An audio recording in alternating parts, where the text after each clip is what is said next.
ईमान क्या है? दुआ क्या है? बाइबल क्या है? निजात क्या है? खुदा मेरी दुआ क्यों नहीं सुन रहा? खुदा ने दुनिया क्यों बनाई? क्या बाइबल मुकद्दस है सच्ची किताब है? क्या मैं भी खुदा की नज़र में खास हूँ? क्या खुदा सिर्फ ईमानदारों से ही प्यार करता है? मेरी ज़िंदगी का मकसद क्या है? मरने के बाद हम कहाँ होंगे?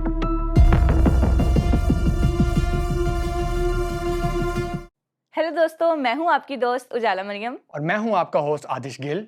और हम आपको वेलकम करते हैं एक नए एपिसोड में, जिस शो का नाम है पूछ कर देखते हैं। और आज हम पूछेंगे कि मेंटल हेल्थ क्यों इतना बड़ा इशू है, क्यों हमारी यूथ इसको फेस कर रही है और इसके क्या असरात हैं और हमारी बाइबल मुकद्दस इसके बारे में क्या कहती है। आदिश, आपको पता है कि मेंटल हेल्थ जो है ये एक इशू है जिसको हमारी यूथ और हमारे लोग जो है फेस करें। बट समटाइम्स कुछ लोगों का कहना है कि ये शैतान की वजह से है, और कुछ लोगों का ये भी कहना है कि मेंटल हेल्थ जैसा कोई इशू ही नहीं होता। तो मेरी एक फ्रेंड थी, वो मुझे बता रही थी कि जब उसने अपने घर में बताया कि जब मैं कुछ देखती हूँ स्क्रीनिंग पे, मतलब कोई सीज़न देख लिया, कोई एपिसोड्स देख लिए या रील्स देख ली जो हम लोगों को बहुत पसंद है, तो उसका असर उसके माइंड पे होता है।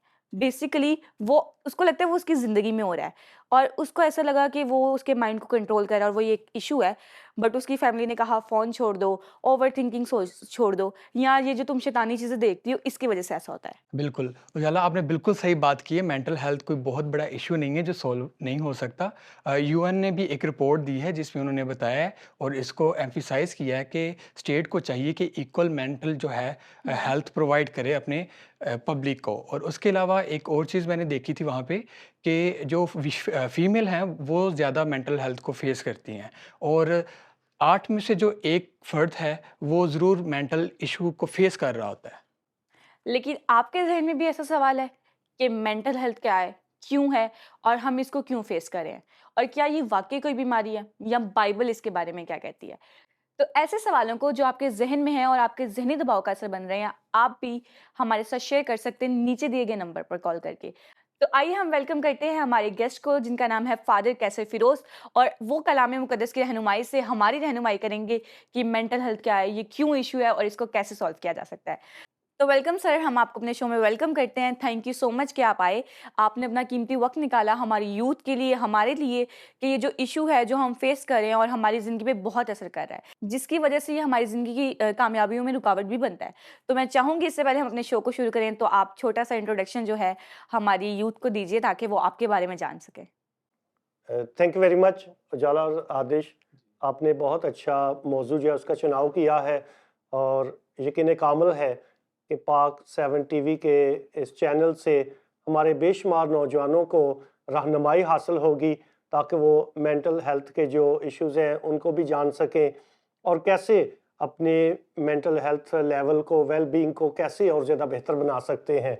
मेरे ख़्याल में ये बहुत उम्दा टॉपिक है और इसकी हमारे नौजवानों को रहनुमाई की भी ज़रूरत है। मेरा नाम फादर कैसर फिरोज़ है। मैंने इटली से वेटिकन की यूनिवर्सिटी से मीडिया में मास्टर्स किया और उसके बाद 6 साल मेजर सेमिनरी में कम्युनिकेशन और media as a subject teaching करता रहा हूँ, और फिर 8-9 साल हो गए हैं कि मैं रेडियो वेरितास एशिया उर्दू सर्विस का डायरेक्टर और वेव स्टूडियो के डायरेक्टर की हैसियत से मीडिया की बिशारत की ज़िम्मेदारी सर अंजाम दे रहा हूँ। मेरे ख्याल में ये खिदमत है जो खुदा मुझसे ले रहा है। और आज के इस टॉपिक की तरफ आएंगे जो आपने चूज़ किया है, मेंटल हेल्थ। तो मैं चाहूँगा इसके बारे में जो सवालात हैं वो ज़रूर पूछें ताकि इसमें रहनुमाई की जा सके। जी, सर मैं समझता हूँ कि पहले तो आप इस चीज़ पे रोशनी डालें कि मेंटल हेल्थ जो है ये क्या है और बाइबल इसके बारे में क्या कहती है? हमारी यूथ जो है वो इस सवाल को ज़रूर जानना चाहेगी। मेंटल हेल्थ बेसिकली नफ्सियाती और जिस्मानी वेल बीइंग है, जिसमें ख़ास तौर पे थिंकिंग, फीलिंग और एक्ट करना, ये 3 चीज़ें हैं। सोचना, उसको महसूस करना और अपनी ज़िंदगी में उस पर अमल करना, कैसे हम अमल करते हैं। लिहाजा ये 3 पहलू हैं इसके। मेंटल हेल्थ वेल बीइंग के 3 पहलू हैं, 3 इसके एरियाज़ हैं, थिंकिंग, फीलिंग, एक्टिंग। तो इनमें तवाज़ुन होना ये बहुत ज़रूरी है। मैं एक कहानी के साथ शुरू करना चाहूँगा। इब्न सीना ने एक मुशाहदा किया कि 2 बर्रे जो हैं छोटे छोटे, उनको पिंजरों में बंद किया और उनको एक साथ रख दिया। अब एक जो लैम था, बर्रा था, उसके साथ एक भेड़िया भी रख दिया पिंजरे में। उसने इस तरतीब से उनको रखा कि एक जो बर्रा है वो भेड़िए को देख सकता था जो उसके करीब था, और जो दूसरा था वो इस डायरेक्शन में रखा गया था कि उसको वो भेड़िया नज़र ना आए। अब कई महीनों तक उनको सेम खुराक दी जा रही थी, जो भी उनको पानी पिलाने जो खुराक दी जाती थी, दोनों बर्रों की बिल्कुल सेम थी, कोई फ़र्क नहीं था। अब हुआ क्या कि जो भेड़िए के करीब था बर्रा, वो खौफ के साथ कमज़ोर होता गया, दिन ब दिन कमज़ोर होना शुरू किया, क्योंकि वो जब उसको देखता उसके दिल में खौफ पैदा होता था, और उस खौफ की वजह से चंद महीनों के बाद वो मर जाता है। अब इस मुशाहदे से ये साबित हुआ कि जो भेड़िए को देख नहीं रहा था वो सेहतमंद था, बहुत अच्छा वो ग्रो हुआ, क्योंकि उसने उसके फीलिंग्स डिफरेंट थी, और जो देख रहा था भेड़िए को, उसकी फीलिंग्स डिफरेंट थी, वो खौफ में था, और उस खौफ की वजह से उसकी डेथ हो गई। अब इस मुशाहदे से ये उसने साबित किया इब्ने सीना ने कि आपके रास्ते में जो रुकावटें हैं, जो खौफ है, उसको कंप्लीटली इग्नोर करें, नज़रअंदाज करें और ज़िंदगी में आगे बढ़ते जाएं। यूं आप कामयाबी की सीढ़ी पर चढ़ सकते हैं जब आपकी ज़िंदगी में खौफ नहीं है। बड़े ही खूबसूरत तरीके से सर आपने मिसाल के ज़रिए जो है हमें बताया कि हमें जो है अपने खौफ को और इन चीज़ों को नहीं देखना। अगर हम अपने खौफ को देखेंगे, हम अपनी जो चीज़ें हैं जो हमें तंग कर रही हैं उनको ही देखते रह जाएंगे, तो वो तो हमारी रुकावट का है, वो बनेंगे ना बाइस, और हमारी ज़िंदगी में उनकी वजह से बहुत सारी रुकावटें आएंगी। सर गुफ्तगू तो हमारी ऐसे चलती रहेगी। अभी टाइम है कि हम कुछ कॉलर्स की कॉल्स लें, तो पहली कॉल आ चुकी है। हेलो। हेलो, मेरा नाम यरूशा है और मेरा सवाल ये है कि क्या मेंटल हेल्थ इश्यूज सिर्फ मेडिकल बीमारियां ही होती हैं या फिर किसी शैतानी असर का नतीजा है? जी, सर बहुत अच्छा सवाल पूछा है। हमारी जो सोसाइटी है इसमें ये होता है कि अगर किसी का भी थोड़ा-सा मेंटल हेल्थ होता है, कोई इश्यू बन जाता है उसको, तो वो समझते हैं कि शायद इस पे किसी चीज़ का साया है। ये एक जो है एक स्टीरियोटाइप जो पाई जाती है। तो उसको डॉक्टर के पास लेके जाने के बजाय उसको हम ऐसे करते हैं कि हम पीरों के पास ले जाते हैं, कब्रों पे ले जाते हैं, तो इस तरीके की एक चीज़ है। तो ये बहुत अच्छा सवाल है जो हम फेस करते हैं, हमारी यूथ फेस करते हैं, और जो पेशेंट फेस कर रहा होता है उसको तो कुछ पता नहीं होता। तो वो बेचारा जो है ना ख़राब होता है, उसकी कंडीशन मज़ीद ख़राब हो जाती है। तो काइंडली इसके बारे में ज़रा क्लियर करें हमारी यूथ को। यरूशा, आपने बहुत अच्छा सवाल किया है, थैंक यू वेरी मच। मैं देखता हूँ कि बेशुमार ऐसे नौजवान हैं जिनकी ज़िंदगी में ऐसे ज़हनी मसाइल देखने को मिलते हैं, और हमेशा ये कोई शैतानी क़ुव्वत नहीं, कोई साया नहीं होता, बल्कि नौजवान उनको चीज़ों को महसूस कैसे करते हैं। मैं एक आपको वाक़या बताता हूँ कि एक नौजवान था, वो एक लड़की से शादी करना चाहता था, ना वो लड़की मानती थी, ना उसके माँ बाप मानते थे। तो उसने क्या किया, अपने हाथों पे बाजू पे ब्लेड मारे और ये ज़ाहिर करना शुरू किया अपने पेरेंट्स को, इनडायरेक्ट ये मैसेज देना शुरू किया कि मुझ पे किसी ने काला जादू कर दिया। अब उसके पेरेंट्स बहुत ज़्यादा परेशान थे, उसको कभी किसी पास्टर्स के पास लेके जा रहे दुआ के लिए, किसी गिरजाघर में लेकर जा रहे हैं, और इस तरीके से उसने अपने पेरेंट्स को बहुत ज़्यादा परेशान कर दिया, और बहुत ज़्यादा इस हद तक परेशानी थी कि उनको समझ नहीं आ रही थी कि हम क्या करें। तो बाज़ का तो बच्चे नौजवान ऐसे भी करते हैं, मुख्तलिफ़ टेक्निक इस्तेमाल करते हैं, पेरेंट्स को ब्लैकमेल भी करते हैं और उनको बताते हैं कि जी मुझ पे किसी ने काला जादू कर दिया है, और ऐसा कुछ भी नहीं होता। ये सिर्फ़ एक ज़हनी प्रेशर होता है, एक दबाव होता है, और वक्त के साथ साथ वो खुद ही ठीक भी हो जाते हैं। जैसे अक्सर कहा जाता है कि अगर आपने किसी चीज़ की आदत ख़त्म करनी हो या किसी चीज़ को भूलना हो, तो आपको 21 डेज़ ऑलमोस्ट लगते हैं, और उसके अगर वो आपने 21 दिन गुजार लिए तो वो ख़त्म हो जाएगा। लेकिन हमारे लोग जो हैं उन्होंने बड़ा ये मिथ क्रिएट की हुई है कि वो कहते हैं कि नहीं, हमारे बच्चे को कुछ हो गया है, या समटाइम्स मैंने देखा है कि मिसगाइड भी किया जाता है। रिश्तेदारों ने मिसगाइड कर दिया, दोस्तों ने मिसगाइड कर दिया, तो ये बहुत बड़ा इशू है। इसी के साथ हमारे साथ एक और कॉलर मौजूद है, तो हम उनकी कॉल लेंगे। हेलो, मेरा नाम असद है, मैं भाग से बात कर रहा हूँ। जी मेरा सवाल ये था कि क्या हम बाइबल मुकद्दस के मुताबिक ज़हनी बीमारियों को रोक सकते हैं? Okay, thank you so much. Sir, उम्मीद है आपने इनके सवाल का सुन लिया होगा, तो काइंडली। उजाला, सबसे बड़ी जो बीमारी है वो खौफ है। और खुदावंद यीशु मसीह ने बेशुमार लोगों को ये कहा डरो मत, ख़ास तौर पे शागिर्दों को ये कहा डरो मत, क्योंकि डर जो है ये इंसान को अपाहज कर देता है। जिस्मानी तौर पर भी, नफ्सियाती तौर पर भी डर जो है ये इंसान को अपाहज बना देता है।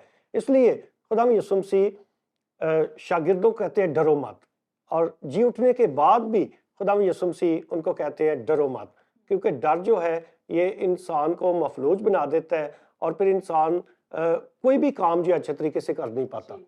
और ऐसे ही हमारे नौजवानों के बहुत से मसाइल हैं, इसमें सबसे बड़ा जो मसला है वो डर और खौफ की फ़िज़ा है। तो जब इससे इंसान बाहर आ जाता है, वो एक नए सिरे से उसकी पैदाइश होती है। नई पैदाइश बहुत ज़रूरी है। और नई पैदाइश का मतलब ये है मसीह के नूर में चलना, वो रवैया, वो मिजाज रखना जो मसीह यीशु का था। क्योंकि जब तक हम नए सिरे से पैदा नहीं होते, निजात के वारिस नहीं बन सकते। इसलिए खुदावंद यीशु मसीह ने निकोदेमुस को जो नया इंसान बनने की, नए सिरे से पैदा होने की दावत दी थी, वो यही थी कि वो अपनी ज़िंदगी से जो शक है, वो शक की तारीकी से बाहर आए और मसीह के नूर में नए सिरे से पैदा हो। तो जो नई पैदाइश है ये अपनी सोच, अपने रवैये को तब्दील करना, ये पैगाम है खुदावंद यीशु मसीह का, जो बहुत कम लोग समझते हैं इस चीज़ को कि नया इंसान बनना क्या है, नए सिरे से पैदा होने का मतलब क्या है। निकोदेमुस को भी शुरू में समझ नहीं आई थी। वो समझता कि नए सिरे से पैदा होना, क्या मैं अपनी माँ के पेट में वापस जाऊं तो नए सिरे से पैदा हूं। और खुदावंद यीशु मसीह जिस नई पैदाइश की बात करते हैं वो रूह और पानी से नए सिरे से पैदा होना है। तो ये बहुत बड़ी दावत है कि आप सोचते कैसे हैं, आप महसूस कैसे करते हैं, इन सब चीज़ों से छुटकारा हासिल करना कि आप चीज़ों को नॉर्मल रहें अपनी ज़िंदगी में। और खुदा ने जिस चीज़ को जिस मकसद के लिए पैदा किया है, उस मकसद को समझकर उसको इस्तेमाल करें।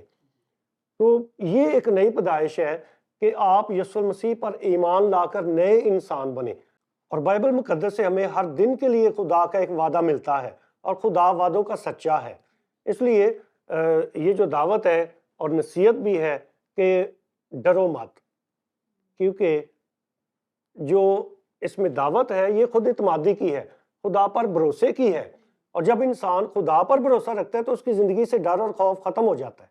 जी, सर बहुत अच्छे तरीके से आपने बात की, और ये बात का पता चला कि हम हमारे साथ जो है खुदावन ने जो वादे किए हैं उनको मानने की ज़रूरत है हमारी यूथ को, ताकि वो इनसे छुटकारा पा सके। उसके बाद सर आपने अपने जवाब में एक और चीज़ को भी मेंशन किया कि जो किसी भी कोई भी इशू है उसके पीछे जो वजह है वो कोई ना कोई डर है। अगर एक स्टूडेंट एंजाइटी का शिकार हो रहा है तो उसको डर है अपने वालिदैन का, उसको डर है कि उसके पेपर्स में नंबर कम आ जाएंगे। अगर कोई जो नौजवान ऐसे मुतला है ऐसी बीमारी में, तो उसके पीछे भी कोई ना कोई डर है। तो पीछे जो बेसिक रूट काज है वो डर ही है। तो आपने बहुत अच्छे तरीके से जो है ना हमारी यूथ को गाइड किया, और मुझे काफ़ी इस चीज़ के बारे में पता चला, और मेरा जो ये सवाल था उसका मुझे जवाब मिल गया कि जो बेसिक वजह है, जो रूट काज है इस चीज़ की, वो डर है। और इस डर के आगे जो है मतलब खुदा के वादे जब हम अपने सामने रखेंगे, जैसे आपने लास्ट में मेंशन किया कि जो खुदा के वादे हमारे साथ हैं, अगर हमें वो वादे याद है ना, तो मुझे लगता है हमें किसी चीज़ से डरने की ज़रूरत नहीं है, क्योंकि वो हर चीज़ पे कादिर है। इसी के साथ हमारे साथ एक और कॉलर मौजूद है, तो हम उनकी कॉल लेंगे। हेलो हेलो सर, मैं आमिर बात कर रहा हूँ हैदराबाद से। सर, क्या हम कह सकते हैं कि ईमान का सफ़र ज़हनी दबाव का बायस बन सकता है? जी, ठीक है, thank you so much. Sir Aamir साहब, बहुत अच्छी बात कही आपने और बहुत अच्छा सवाल है। यकीनन ईमानी सफ़र जो है ये आसान नहीं। ज़िंदगी का ये सफ़र, इसमें नशीब व फराज भी हैं, उतार चढ़ाव ज़िंदगी का हिस्सा है। और यकीनन जो ज़हनी दबाव है बाज़ औक़ात ईमान की वजह से भी हो सकता है कि आप अपने ईमान पर कायम हैं और आप रास्ते पर चलना चाहते हैं, ईमान की रोशनी में चलना चाहते हैं, और अपने ईमान की वजह से आपकी ज़िंदगी में बहुत सी रुकावटें आ सकती हैं। देखिए, रसूलों की जो ज़िंदगी है ये आसान नहीं थी। वो बहुत ज़्यादा ज़हनी दबाव का भी शिकार हुए। यस्सु के नाम की गवाही देते हुए उन्होंने बहुत सारे दुख उठाए, उनको कैद में बंद कर दिया गया। और ईमानी गवाही की खातर अगर ज़िंदगी में मुश्किलात आती हैं, परेशानी आती हैं, ज़हनी दबाव का बायस वो बनती हैं, तो यकीनन हमारे दुखों का, तकालीफ का जो ताल्लुक है या उसकी जो वजह है, बाज़ औक़ात हमारा ईमान और ईमानी गवाही हो सकती है। और इससे हमें डरना नहीं चाहिए, बल्कि जुर्रत और दिलेरी के साथ अपने ईमान की गवाही देनी चाहिए। फादर जी, आपने बड़े ही अच्छे तरीके से बताया कि ईमान की मजबूती जो है वो कितनी ज़रूरी है। समटाइम्स हमारे साथ ऐसा होता है कि हम ईमान में कमज़ोर होते हैं और फिर हमें मुख्तलिफ चीज़ों का सामना करना पड़ता है जो हमारे ज़हनी दबाव का असर बनता है, जिसकी वजह से हमारे जहन पे दबाव होता है। तो जब एक ईमानदार है वो ईमान में मजबूत है, तो मुझे लगता है कि उसको बहुत कम जो है ज़हनी दबाव का सामना करना पड़ेगा, क्योंकि वो खुदा के कलाम को रोज़ बरोज़ पढ़ रहा है। और इसमें मुझे लगता है एक चीज़ ये भी ऐड होती है कि हम दुआ कितनी करते हैं, हम खुदा के साथ कम्युनिकेट कितना कर रहे हैं, हमारा उसके साथ जो रिलेशनशिप है वो कितना मजबूत है।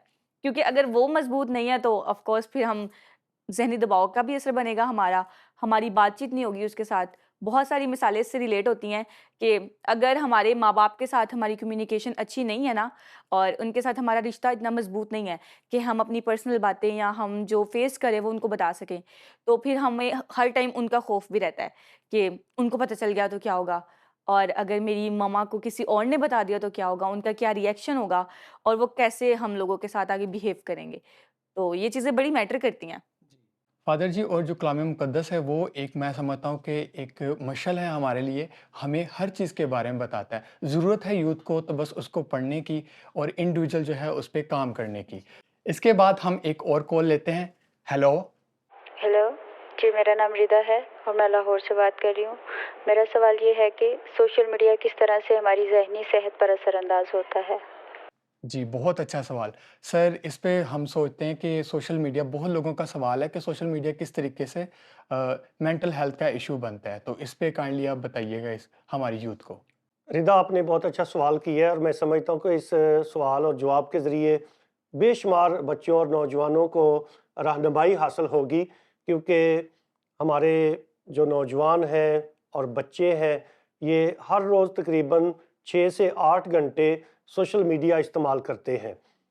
फ़ेसबुक, इंस्टा बहुत ज़्यादा इस्तेमाल कर रहे हैं और इसका जो बेतहाशा इस्तेमाल है, सबसे पहला जो इसका असर है बच्चों की नींद पर है कि उनकी नींद पूरी नहीं होती, और जब नींद पूरी नहीं होती तो उनके सर में दर्द, और जो सुबह जब क्लास के लिए जाते हैं, चाहे स्कूल है चाहे कॉलेज है, वहाँ पे उनको नींद आती है और इससे फिर उनकी पहले नींद मुतासर हुई, उसके बाद उनकी पढ़ाई भी मुतासर होती है कि वो अपनी पढ़ाई पर फोकस नहीं कर पाते।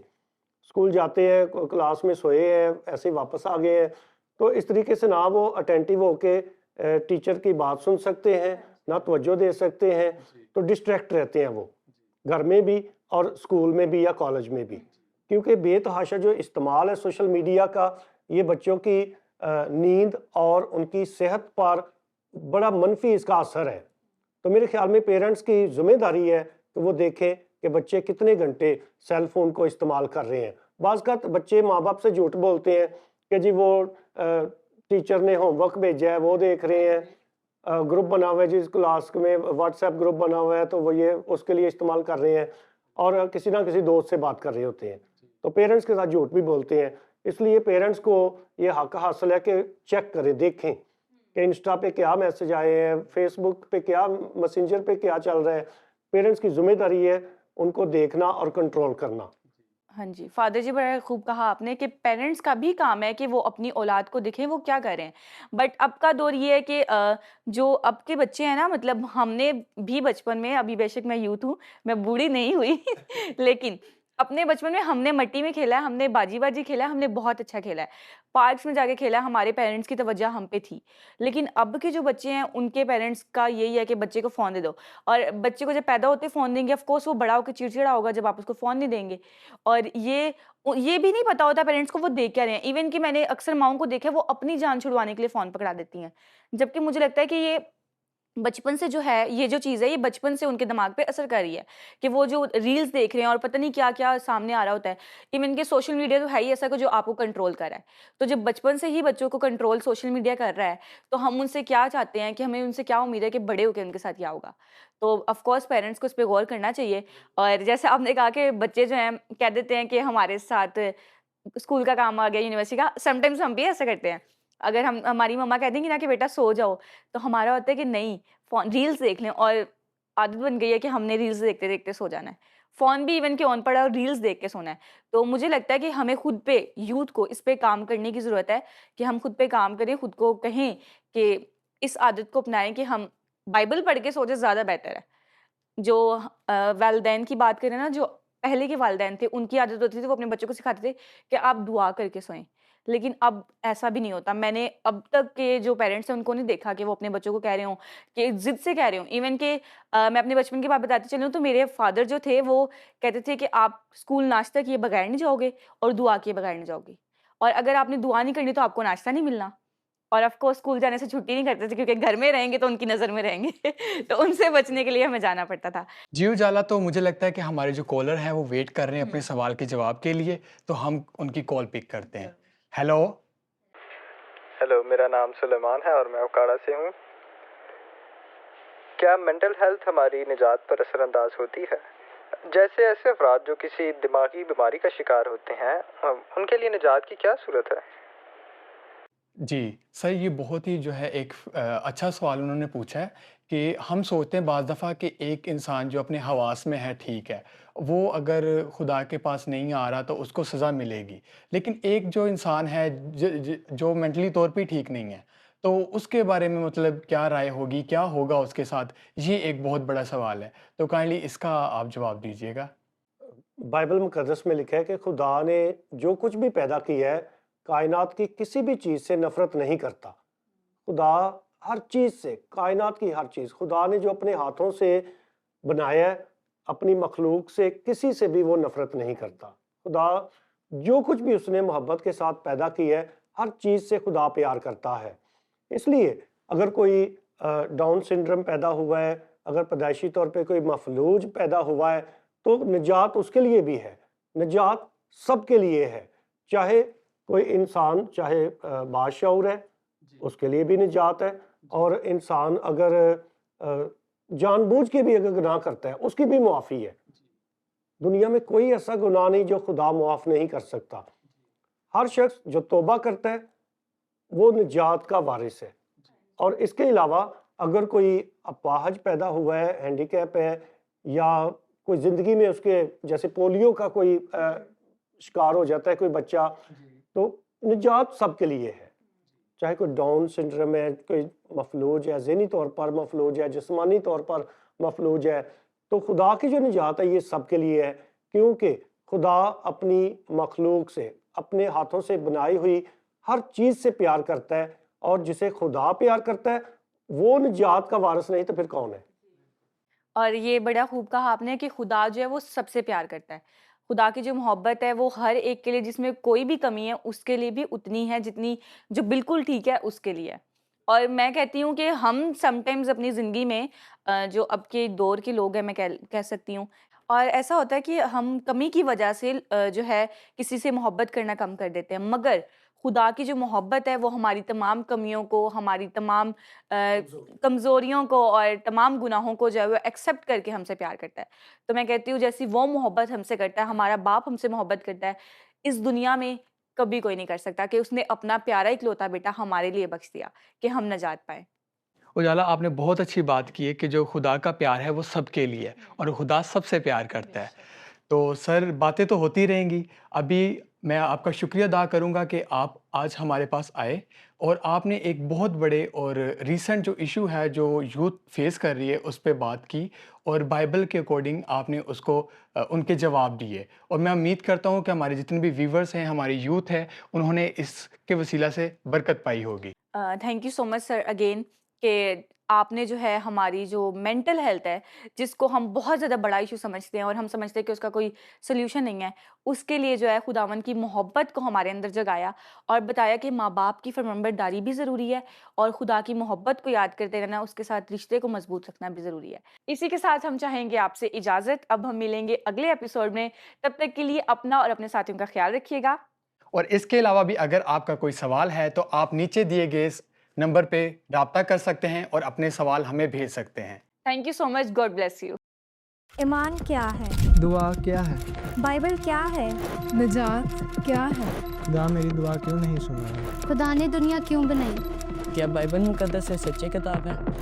क्या मैं भी खुदा की नज़र में ख़ास हूँ? क्या खुदा सिर्फ ईमानदारों से ही प्यार करता है? मेरी ज़िंदगी का मकसद क्या है? मरने के बाद हम कहाँ होंगे?